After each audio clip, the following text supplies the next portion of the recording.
clergymen who dedicated the auditorium when it was handed over to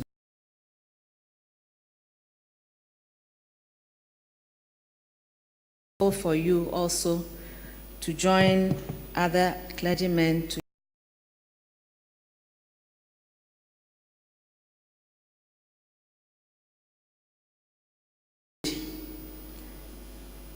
running all the way to the famous Reverend Philip Kwaku,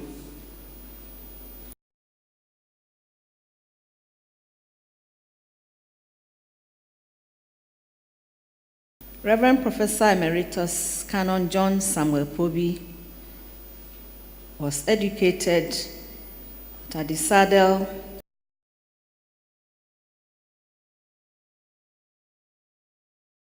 the tradition as an academic. He's been in Europe. Of course, he has been working in Ghana.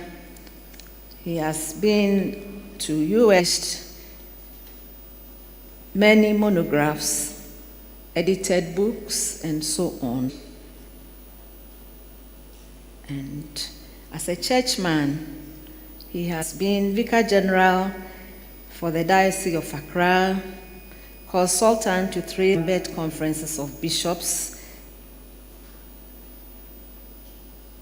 He has been canon of the Anglican Diocese of Accra, Cape Coast, Sunyani, and Tamale. Now, boys and girls, students, and thinking about tonight's program, I thought I should try to you who is an emeritus professor. Now, these notes that you make into our auditorium are not for just fun. And we trust that in future some of you will say that I got this idea and I was motivated when I went to the Ghana Academy of Arts and Sciences auditorium to hear such and such a person. When it said that somebody is Professor Emeritus, my interpretation, and I think it's come when you want, department or that was in active service, so that they will, girls, try to aim to be professors and also beyond professors, because you see that the professors, distinguished ladies and gentlemen, we are happy also to have JB Danquah, a founding fellow. Every year we have been privileged to have members of the family join us. Reverend Professor Emeritus Canon John Samuel Pobee, your audience, to speak to us about peace and security and African Christian theological contribution. I thank you for your attention.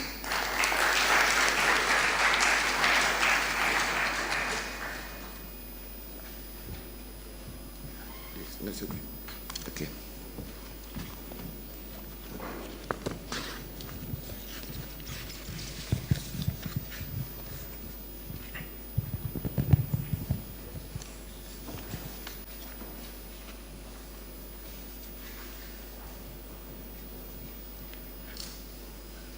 I was raised in a strict educationist Christian home.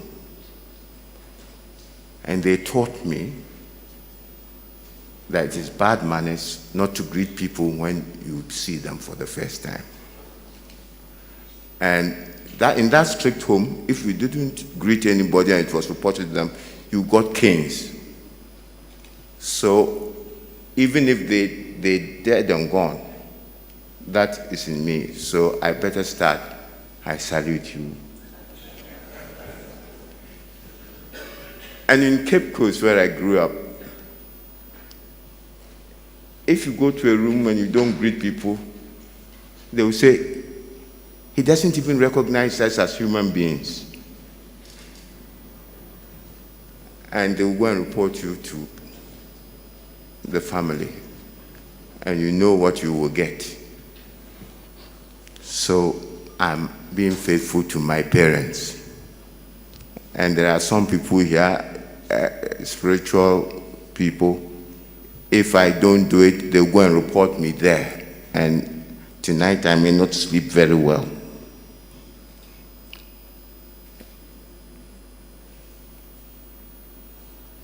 Now,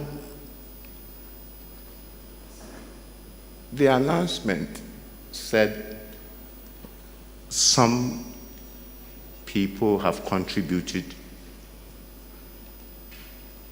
to the cost of this.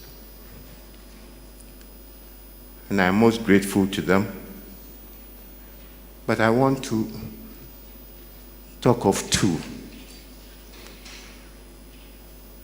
When I was minding my business in New York, two people were making contacts for me for resources. One is a young man who married my niece, who contacted Siwa Awuku. He must be here, I thank him. And through you, Siwa. Then, a church member, Ms. Kwakupum, contacted Kwame Pienim. And then he contributed. Now, I'm normally mischievous, so I'm saying this to make a point. You see, Adesado and Achimota, they are collaborating. And both schools, they think they are the cash whiskers, and they don't normally want to be friendly to one another.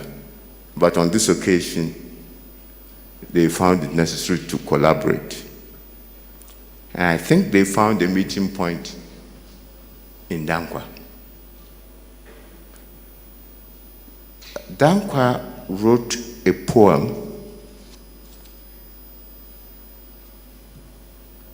for the opening of Achimota School.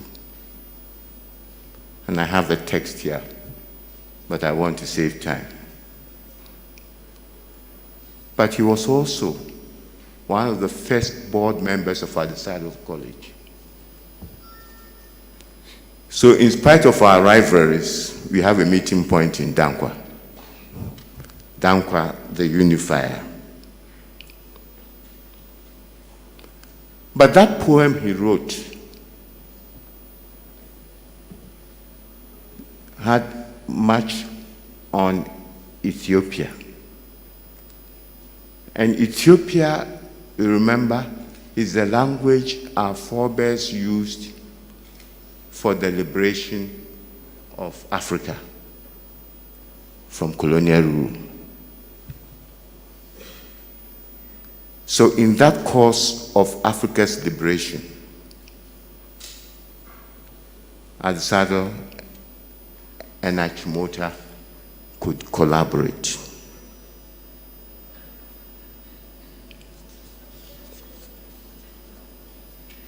Memorial. This series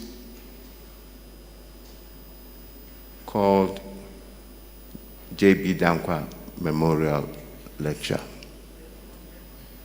And that word memorial is very important for a theologian, but also for literature and everything.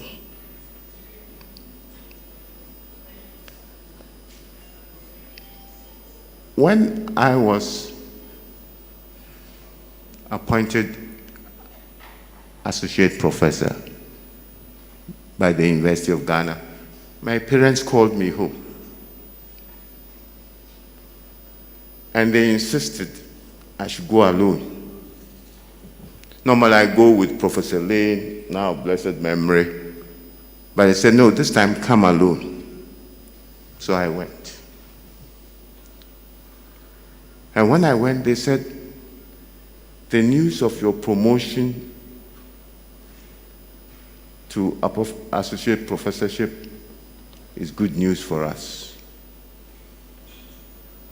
But remember, never forget where you come from. And then they covered, there was a center table, something was covered. Apparently there were bottles of drinks, different types. And they say, you've become a professor if you make this drink your professorial role. You will be a disgrace to this family. Remember whence you come. And then also, the Fantes, they admonish people to say, Kai Debi. Remember the future, what legacy you will leave. It's a disaster to live and not leave a legacy, presumably an honorable legacy. Look, if you are going to marry, they go and investigate. If they find there is any bad record in your family, theft or something, they say, you are not going to marry into a thief family. Remembering it's not just an intellectual activity, it takes consequences from it. They tell a story. And therefore, when you talk about Danquah Memorial Lectures, it's not just a question of academic gymnastics. It is taking lessons from the life and work of that person so that you can enrich your nation.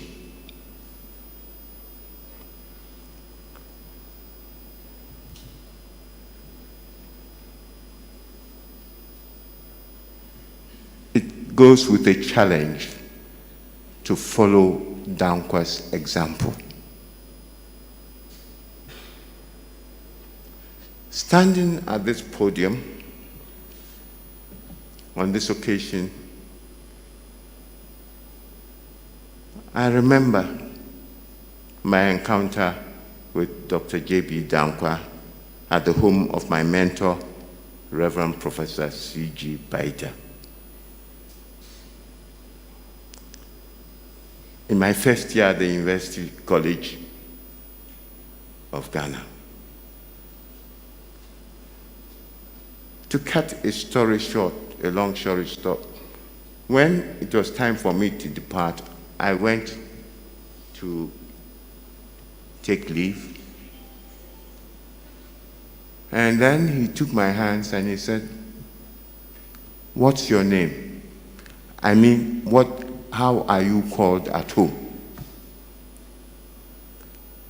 And then when I said, "Papa Kofi Ediam," he called my home name, Papa Kofi Ediam. Take the best opportunity of this privilege of your being here.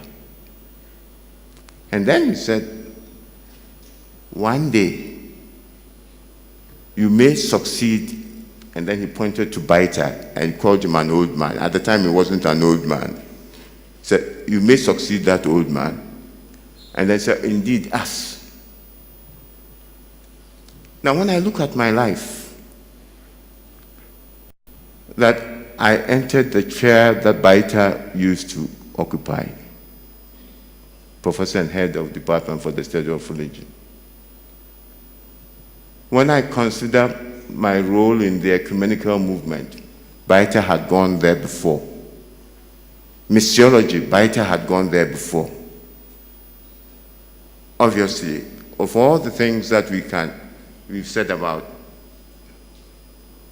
Danquah, I want to add another one. He's an artist. He designed what my life will be. And there are so many strange prophets in Ghana. Who am I to mention names? But I draw your attention to a philosopher, George Santayana, who said, "Those who cannot remember the past are condemned to repeat it." If you have no memory of your past, you are condemned to repeat all the mistakes that your forebears made. And I plead with my fellow Ghanaians that they should always remember their past history. And I'm saying this because it leads to an important point. This life is like a relay race.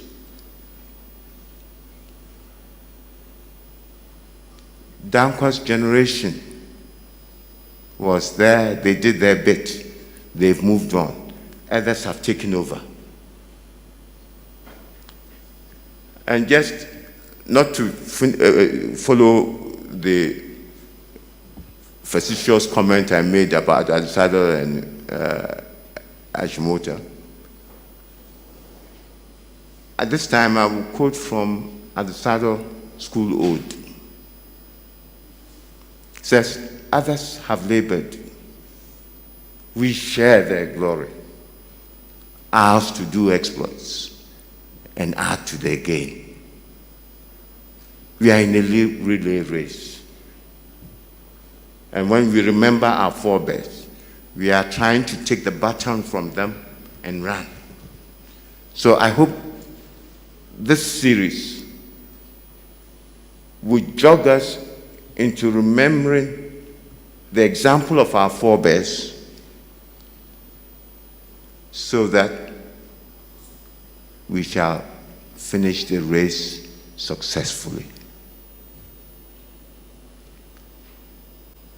When you listen to things in this country, they are always quick to say the present head of state is a grandson of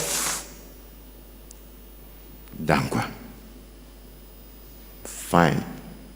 But the important thing is whether his example can be emulated so that Ghana can rise higher and higher.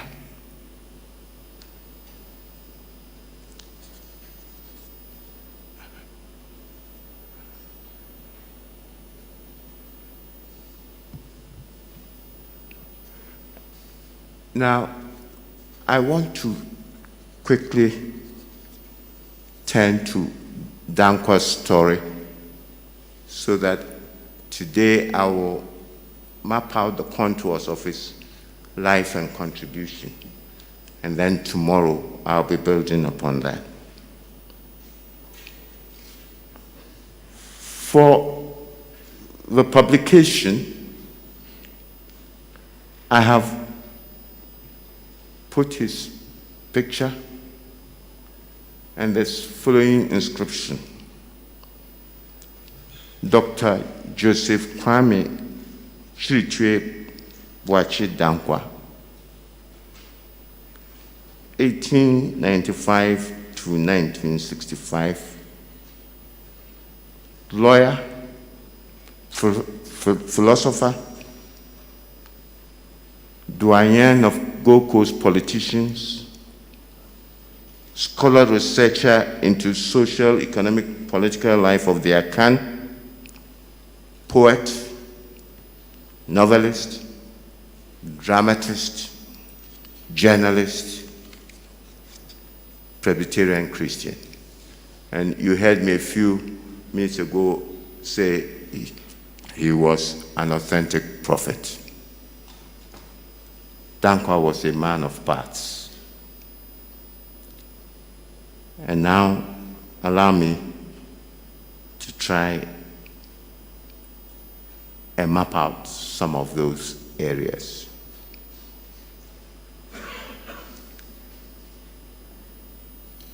If you were around independence, you remember there was a piece of music and it had a line that says, Ghana is the name. You remember? Ghana is the name, and we associate it with Danquah. You remember in February 1953, Danquah stood up in Parliament, Legislative Assembly, and said something. All parties in the country are united in their desire for immediate self-government,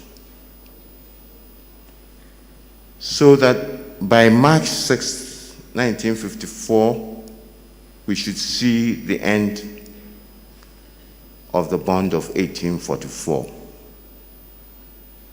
signed on 6 March 1844. Even if the independence was not granted in 1954, and was granted in 1957, Danquah had drawn a link to March 6, 1844, when the power of the British was extended beyond Cape Coast Castle to other towns in Ghana.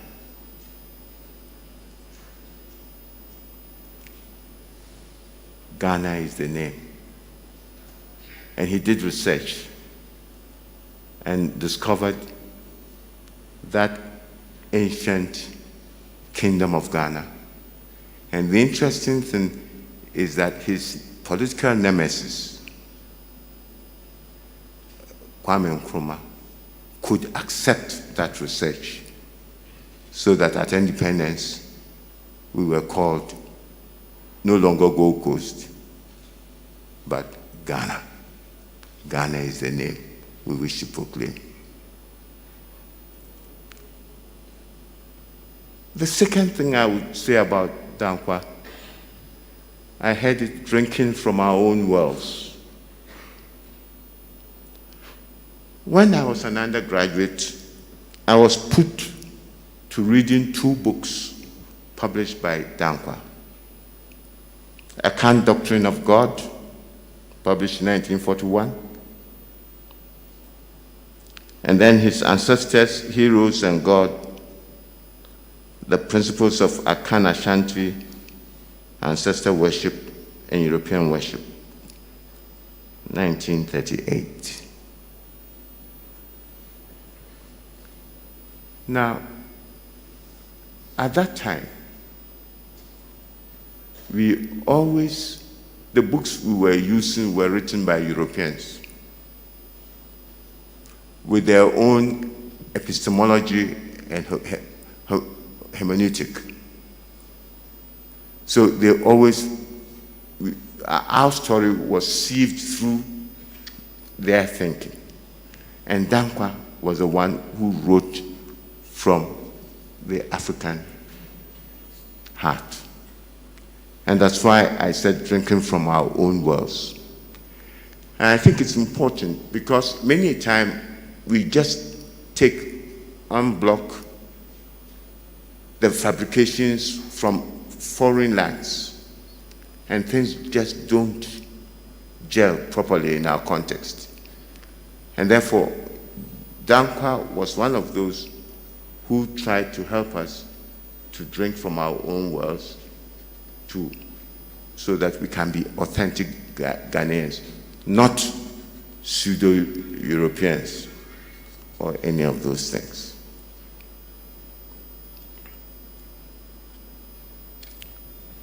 The third thing he did was the formation and inclusion of the youth. You remember, in our society, there was a tendency to say the youth may be seen but not heard. And Danquah, from way back, 1938, was organizing youth conferences and getting the youth to speak out. It is true, later on, others tried to get the youth involved. But I think Danquah's contribution was foundational in the sense that at the time when people didn't, it was nice to have youth around, but not to take them too seriously in things. Always the elderly people took precedence over the youth. And sometimes if the youth tried to open their mouths in public, we say, shut up. You don't speak when elderly persons are there. But Danquah was encouraging us to do that. And if I look at my own life, I went into high office young. And every time I did that, I thought of the blessing of the old man Danquah, how he's enabled the youth to stand up and walk.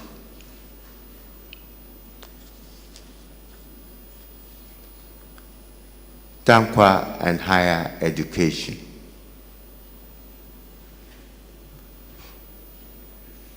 In 1943, the colonial administration set up the Commission on Higher Education in the colonies under the chairmanship of Mr. Justice Asquith to study the provision of higher education in situ in the African context. Before then, everybody went abroad. The Commission recommended the establishment of university colleges in special relationship with the University of London. And following that report, another commission was set up under the chairmanship of Right Honorable Walter Elliott to determine the subjects to be studied and B, where the institute would be established. The majority report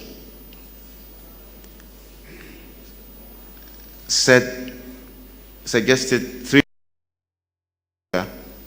Gold Coast, Nigeria, Sierra Leone.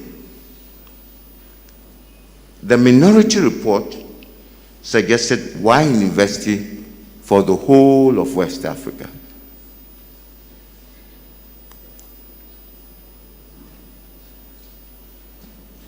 Then the debate started. Danquah stood up and in a long speech in the Legislative Assembly said, the Gold Coast is not Nigeria and never could be. Achimota is not Yaba or Ibadan and never could be. Sir, for purely cultural reasons, I conceive that the Gold Coast, a proud little country with a good reason for being proud, will never, can never, and shall never be proud of a university situated at Ibadan and not at Achimota. And for this reason alone, this superlative cultural reason, I support the motion for a committee to be set up, Your Excellency, to look carefully and to make recommendations to suit our Gold Coast tradition, our Achimota tradition. If I went to the University College of Ghana, I have reason to thank Danquah because he stood and fought for that.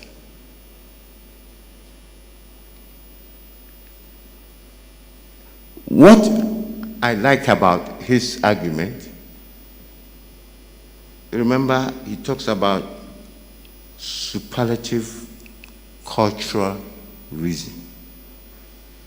That it's helpful to be educated in your own locale. It is true. I did my first degree here, went to Cambridge. Those of you who were doctors who went straight to London or somewhere. Now, I think if you have your roots here, you are on a much more solid ground. And when, as a student, the cold was teaching one or two things there, your concentration was disturbed. You could wish you were back home. And occasionally you wanted to eat kenke and palm nut soup and all of that, which in those days you couldn't find. When I went to Cambridge, you were eating potatoes, trinity of potatoes, mashed, boiled, fried, all the time. And I could wish. And then in those days, there were no Indian restaurants or Chinese restaurants in Cambridge. Until later on, the Chinese appeared. And then I discovered, and then those people too, they are strange. Their writings were in their thing, and so you needed them. And I remember being told that item 99 was sweet and sour pork. So every time I went, item 99, no problem. I didn't even have to say anything. They got to know me that Sunday when I got there, item 99, I was missing my home food and all of that. So Danquah's contribution is very much in the higher, pressing for higher education in situ, in our own place. But I am interested in that one as a theologian because one of the principles of Christian theology is what you call the incarnation. And that big word only means, in all things, interpret things in the manner appropriate to the context. I mean, if you do the study in your context, you are obliged to face challenges posed by the context and not just... you remember some of us, we knew more about the history of England than we knew about our own country. But once we got to know about our country, we began to run. And we've run very fast.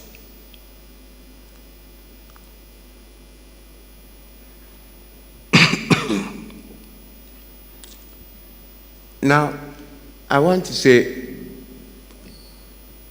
Danquah was not only a thinker and a dreamer, he was an actor. He pulled his socks, dug in his feet to achieve results. You remember Kumasi University? That too, it had all sorts of ups and downs. But Danquah, again, in the Legislative Assembly, insisted that we should have another higher institution that is dealing with the technical things. And he didn't stop there. He took the colonial director of education, Tom Barton, to Kumasi to see the Ashantihene. And that's how they got the land where Tech is today. So he was not just a dreamer. He dug in his feet to go and achieve results. And I hope we remember that quality, not just book long, as they say, but he actually dug in. The fifth contribution that I want to say is the area of freedom and liberty.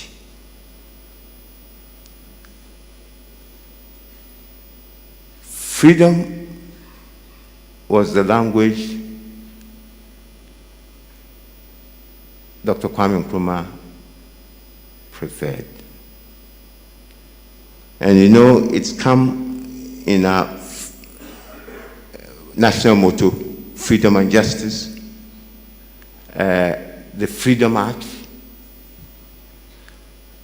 and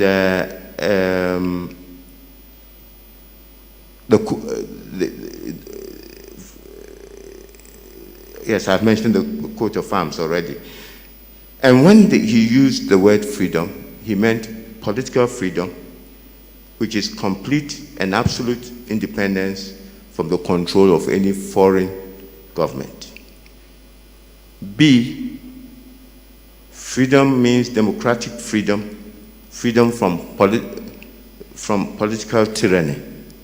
3, social reconstruction, freedom from poverty and economic exploitation. Danquah preferred the word liberty. And in everyday parlance, we think liberty and freedom are the same. But in fact, there is a difference. Danquah had been influenced by the utilitarian philosophy of Stuart Mills. And remember, Danquah himself had been a fellow, elected John Stuart Mill Scholar in the philosophy of mind and logic in the University College of London. So when he used liberty, it had a very deep sense. And the three things he talked about were: 1, freedom of thought and emotion. Freedom of thought and emotion. Freedom to pursue, secondly, freedom to pursue one's tastes insofar as they did not harm others.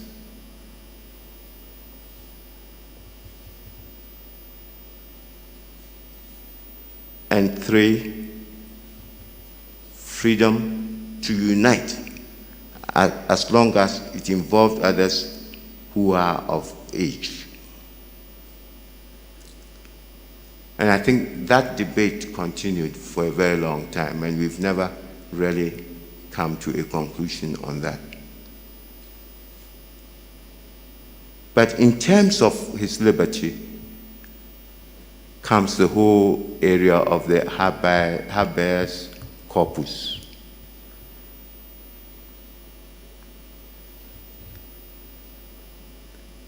The quest after liberty was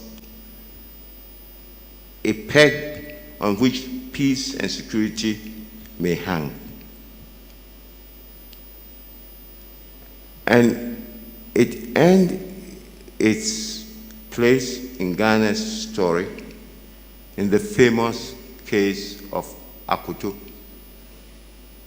in, remember, the PDA defense of him. And I think we still, yes, we make noises about habeas corpus, but I'm not so sure we are home and dry in it still. We make all the right noises. But the other thing, as I understand it in Ghana, is that we always think of it in terms of the juridical things. But I think there are other ways in which the habeas corpus is important. For issues of civil disputes, giving voice to women, giving voice to youth, they are all issues of habeas corpus. So we still have to develop all of these, that big theme, in this time and years to come. Let me also say that when we talk about habeas corpus, people quickly link it to the Magna Carta of England. But you will see that even that emerged from various struggles. Struggle between church and state, between the lords and the king, between business and the state, between Catholics and Protestants.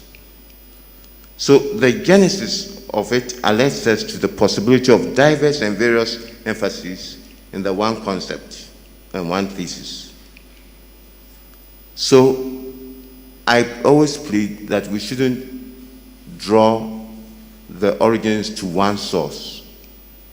I think there were other inputs down the line. And I also want to annoy you by reference to the language the people say. The people have spoken in elections. Now, many a time when we use the word people, they have no identity. Identityless concept. And be careful about using the language of the people say. I'm suspicious of anybody who comes to me to talk about the people say, or the people who have voted. I'm not saying don't vote, but I'm saying there are other currents underneath that we've got to be careful about. But also, the whole concept of people, I have my own problem with it. You know, it was the people who called for the death of Socrates. You remember? In Roman history. So sometimes the people can do foolishness. And we shouldn't just be waving it as if they are holy words from heaven. So I come to Danquah the politician. And I would say a person for others.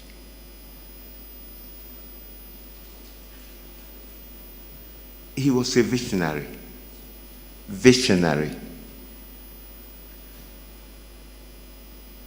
comprehensive.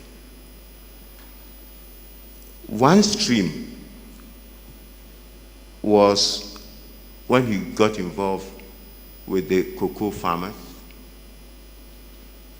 who were not being remunerated well.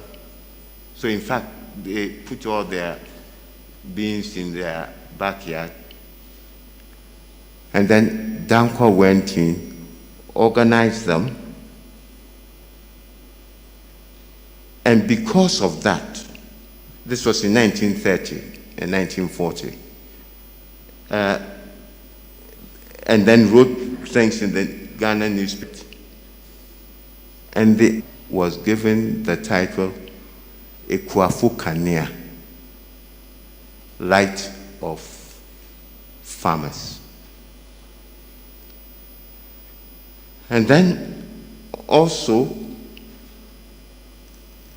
it forced the colonial administration to start what became Cocoa Marketing Board in 1947.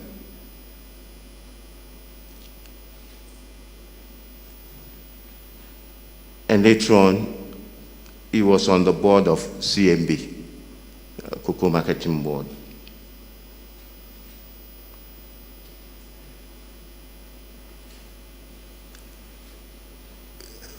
There was another dimension. You know, we didn't have any local banks. All the banks here were extensions from abroad. Barclays Bank. There was the Bank of, the Standard Bank. You remember? All those had their bases abroad. Now, tied into that was the fact that when your gold and your cocoa went, the monies were put in banks there, not in our banks to develop our own resources.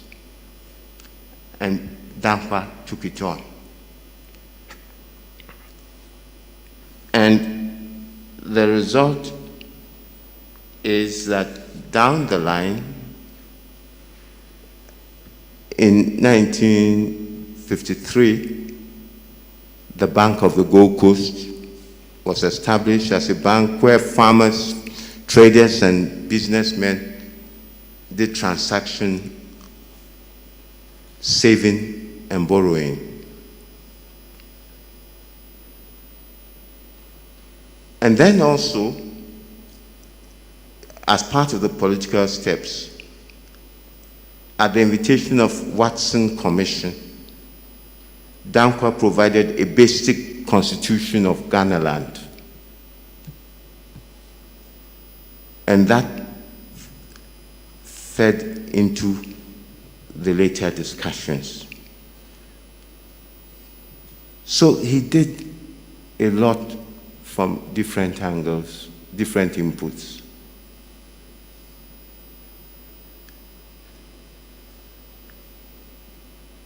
He was Buklong, but Buklong who also dug in his feet to do things.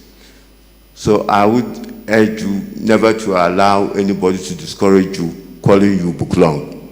You can do things better and more meaningfully if you have what it takes up there to do your thing. And so Danquah the martyr, he died a martyr. Now, as a theologian, of course, I'm interested in martyrs. In fact, I did my higher degree on the theme of persecution and martyrdom. So when I see anybody who is a martyr, my eyes begin to pop.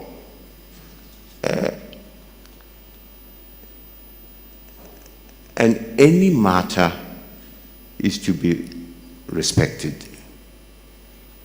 Stood for a principle, paid the ultimate price for it.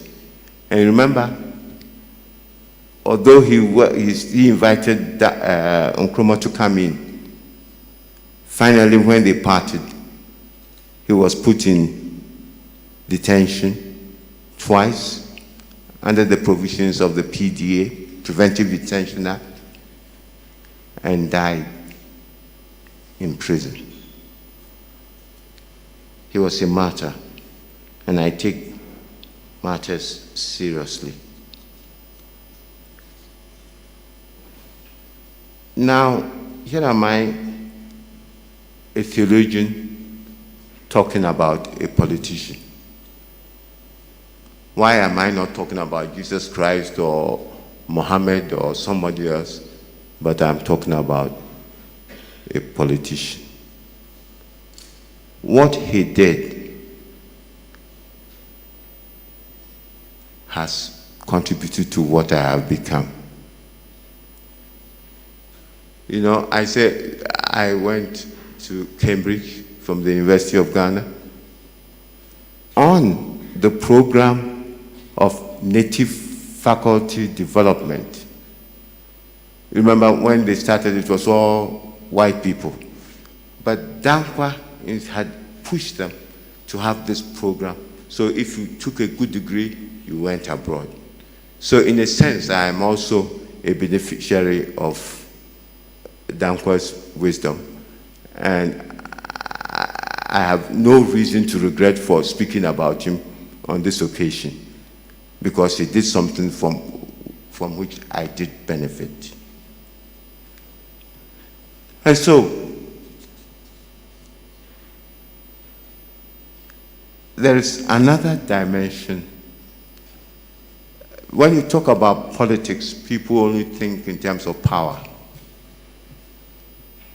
Now, Roman coins, they had an effigy of the emperor on one side, and then at the back it says Pax et Securitas, peace and security. Any politician or leader who is going to do anything for his people or her people must seek the peace and security of his people. And that's why I took the theme of peace and security. And it's very much in line with what both politicians and theologians are doing. So far as I'm concerned, there is a very interesting statement from St. Augustine of Hippo. He said, any government, any leader who does not seek the peace and security of the people is as well a bunch of thieves. Latrocinium. Magna. I think the goal of the politics should be securing the peace and security of people, not just power, as we often talk these days. And so, as an academic, let me give you homework. The first homework I give you is why is it, in the light of this story that I've told you of Danquah, that Danquah has not been given as much visibility as his contemporary Kwame Nkrumah? Because if he did all those many things, has he been given enough recognition for what he did? Secondly,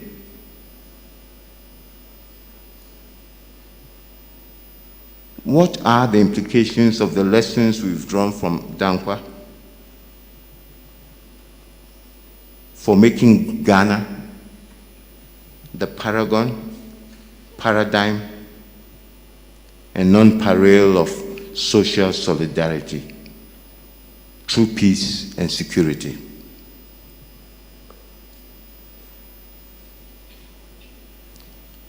And three,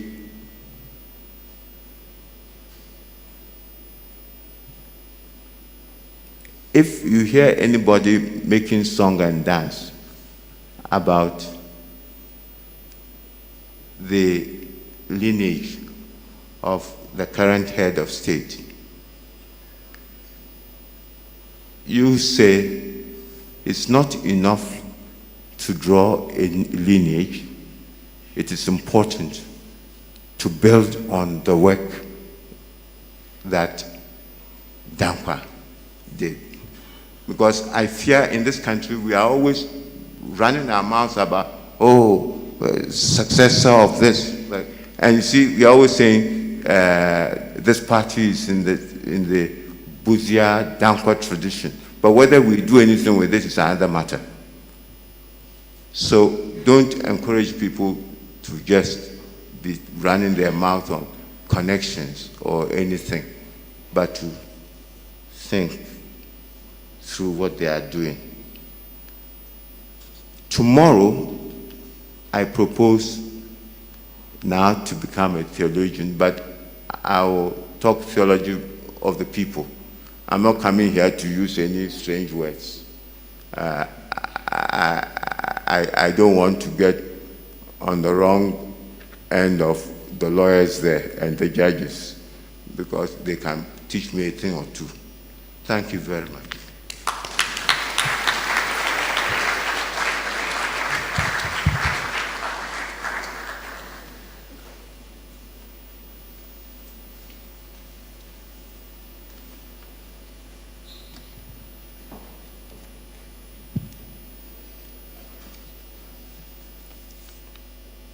Immediate past president of the Academy, Professor Akilapa Sawyer, past presidents of the Academy, council and fellows of the Academy, the family of Dr. JB Danquah,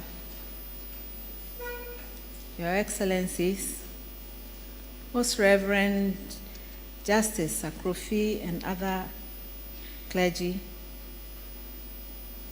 Nananom, students.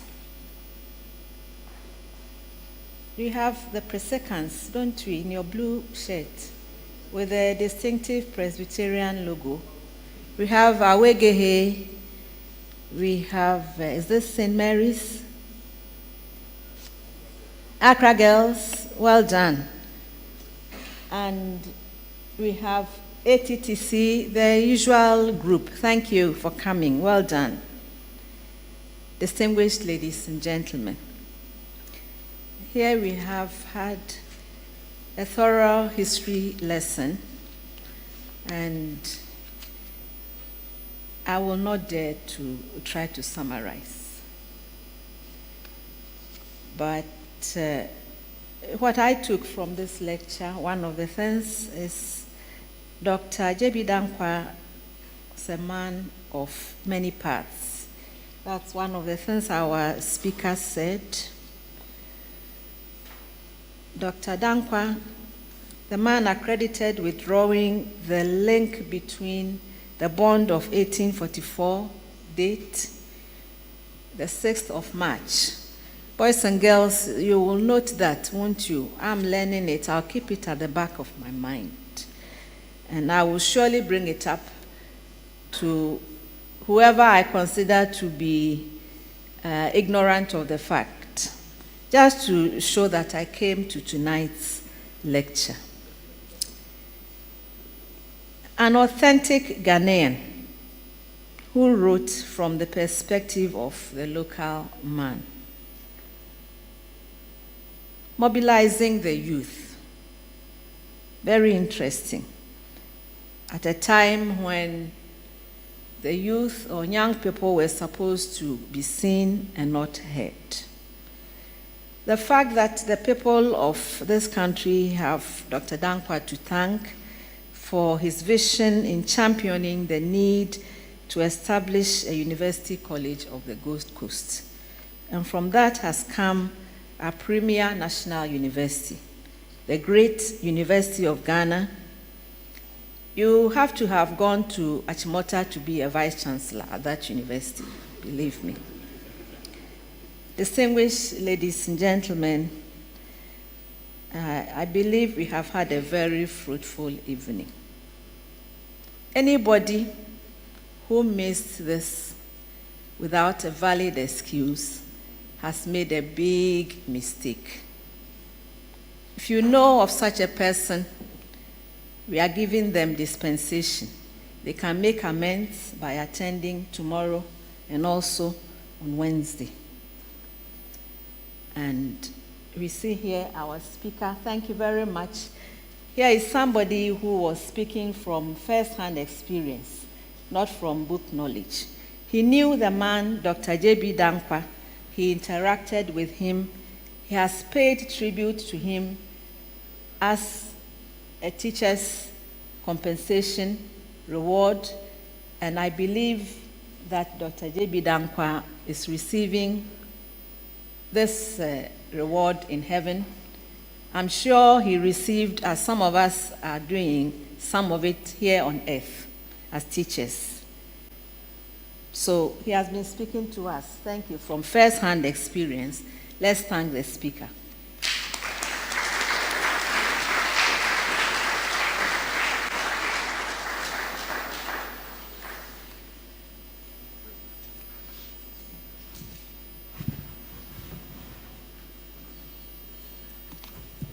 Thank you very much, Madam Chairman. I was told to say chairman, not chairperson. We would want to invite you to tomorrow's session. It's going to be on faith-seeking understanding of true peace and security. I think today was just to whet our appetite. Tomorrow will be one of the main meals, and we'll climax it on Wednesday with a main meal. So please don't miss it. We've come to the end of today's session, and please let's be here on time so that we will start exactly at 5:30 tomorrow. Thank you very much.